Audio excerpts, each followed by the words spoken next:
Right golf mates, this is a video for breaking 100 with your favourite club, and it's all an idea of Dave's, and basically you have to be honest. Is that right, Dave? Absolutely, yeah. You've got to analyse your own game really and be honest with yourself. Put in all the, bravado away and just be honest with yourself, unlike this chap. Okay Liam, so we're going to start with you painting me a little bit of a picture of how you see the game through your eyes. So we'll start from the tee with the driver. How do you hit your driver? It's a very good part of my game, very strong. All right, okay. What kind of distance are you getting off your drives? About 270, 280. Very good, very good. So what sort of shape are we getting off the tee? Is there a general shape? Does it fade? Are you a slicer? I can draw it or fade it. It depends what tee shot's required and what hole really. Let's move from the tee then. Let's move down the fairway. We're on a long par 4. We're hitting fairway wood rescues. How would you rate yourself as a fairway wood player or a rescue hitter out on the golf course? Yeah, fairway woods, rescues. I can pick it off pretty clean. I'm very confident, really good player with them. Brilliant. Okay. Then moving forward again into our irons. How would you find yourself as a sort of mid-iron, 7-iron, 6-iron player?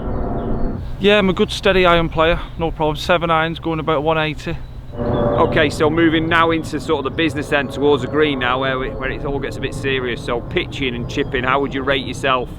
Yeah, pitching, chipping, I'm definitely above average. And then finally, obviously the striker, the goal scorer, the putter. How would you rate yourself on the greens? Putting, I'm not the best putter, but maybe I've 1 3-putt around, everything else is 2-putt. So I'm a good putter maybe not the best, but 2-putting in off every hole. So what are you playing off at the minute then, Liam? I'm off 24, Dave. Okay, so jokes aside now, we're trying to break 100. Okay, so that's the message we're trying to get across. And what happens is people try and hit shots that they think they should be playing, as opposed to the shots that they can play. And that's the key when we're talking about breaking 100, which is a milestone in a lot of golfers.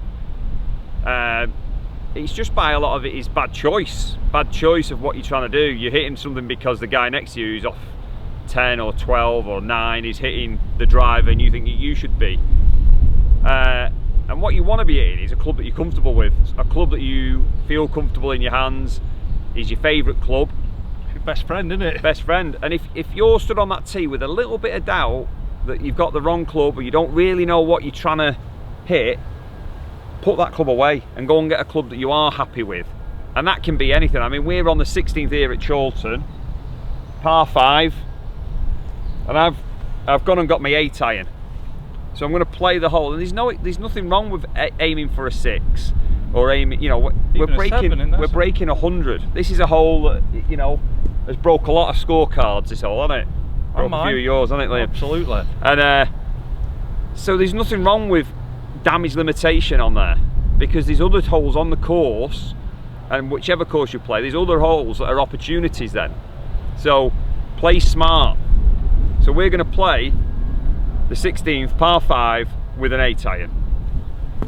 Obviously, if you're in a bunker, you won't be hitting an 8-iron. No, I'm not saying you've got to back off. What I'm saying is, we're trying to prove a point that you don't have to go with driver, carve it off into the trees, and be stood back here hitting driver again. And how many times have you done that shot and gone, knew I shouldn't have hit that? Drive's a tricky one in summer for me. You go in the trees, then you're chipping out. Yeah. I'm even starting thinking of rescue myself. Just here. Lay it up into the heavy part of the green. Yeah. If you're happy with a rescue off the tee, hit the rescue. I'm not saying go and hit your 8-iron off the tee. What I am trying to prove is you don't have to go with a club that the par 5 is almost going to right driver. It's a long hole. Let's get it as far up there as we can, because that doesn't always work. What I'm saying is plan your way down it.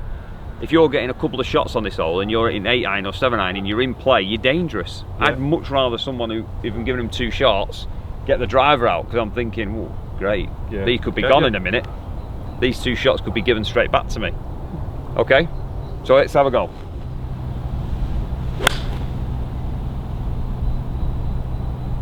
Okay, so I hit my 8-iron there, not very well, bit pulley. Because I've took my 8-iron, I've got a mass area to hit into, so I can hit it a little bit offline. I'm still in the game now though. Okay, next shot.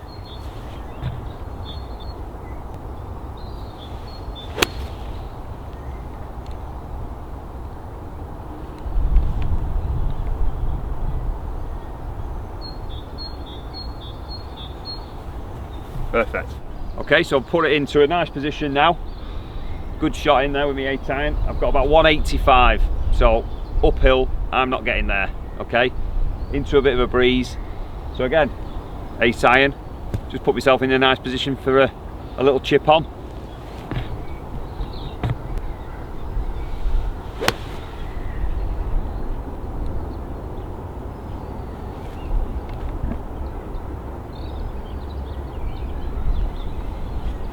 On for 4, put for a 5.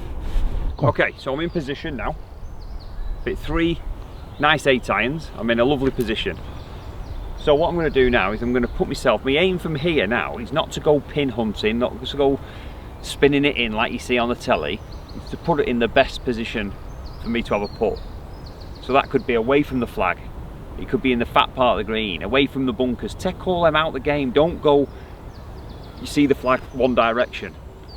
Go to the fat bits of the green. Give yourself a putt. So what you're saying is you don't have to aim for the flag, because don't always have to aim a 3 or 4 from here would be perfect, wouldn't it? Nothing more as when Tiger played in the Masters. You know, William, you were there.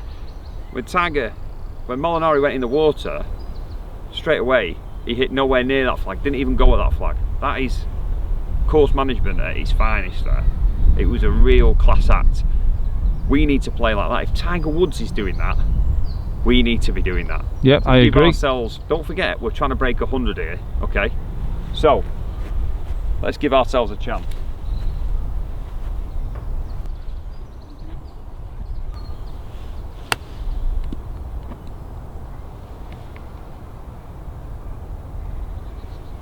A little chip and run up the hill, onto the green, and hopefully we'll have a couple of putts, or even 3 putts.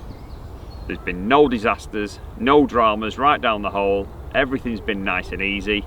We could even go up there and hole that and make a 5. Happy days. Okay, so job done. I'm on the putting green. Okay, got my putter in my hand and I've got a chance of a putt for a 5. This green and what I've left myself is a really tricky putt. I'm happy with 3 putts from here. I don't have to go chasing my par and making 4 putts. Take the 3. If you take 2, great. This is a hole that has got lots of trouble on it. There's holes where, like I said earlier, you've got chances where you can make a bogey and get that shot back. Be patient. Don't go chasing on tough holes like this. If you take 3 putts, that's fine. 7, no dramas. You're on the next hole. Happy days.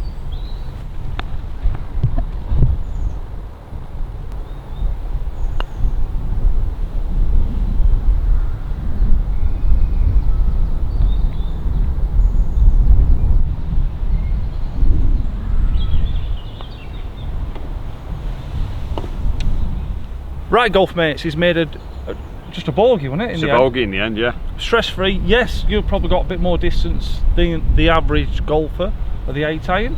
Well, yeah, but that's why we hit the 8 iron. You know, some people will hit the 6 and the 7. And I'm not the longest hitter either. There'll be a lot of guys out there can hit it longer than me. What I'm going for a club that I am comfortable with. Yeah. I had 2 putts there, which could have been 3. I'd have been fine with 3 because yeah, I've made on that hole. It's a par 5. In the medal round, this is a 10 hole, isn't it? You can easily get a number and high handicap. Yeah, especially when the flag's down here, and like I say, the par 5. As soon as they get on the par 5, they think right distance. Doesn't have to be. You know, you can hit 6 iron, 7 iron, whatever you want. I mean, obviously, I would probably have chipped with something a little bit different down there, but we were proving a point, weren't we? You know, we were proving a point that we can use one club all the way down and not really find any trouble. What I'd say, golf mates, if you like that video, we've talked about it, we could do it for break 90, 80, 70, all different levels really, isn't there? I'll have to get someone else in for break 70. OMP. So golf mates, give us a like if you've liked it. If there's any constructive criticism or not criticism, stuff you want to see, get them in the comments. We will be reading them. Obviously Dave's here all the time. We appreciate Dave's time. So golf mates, hope you enjoyed it. See you soon. See you later.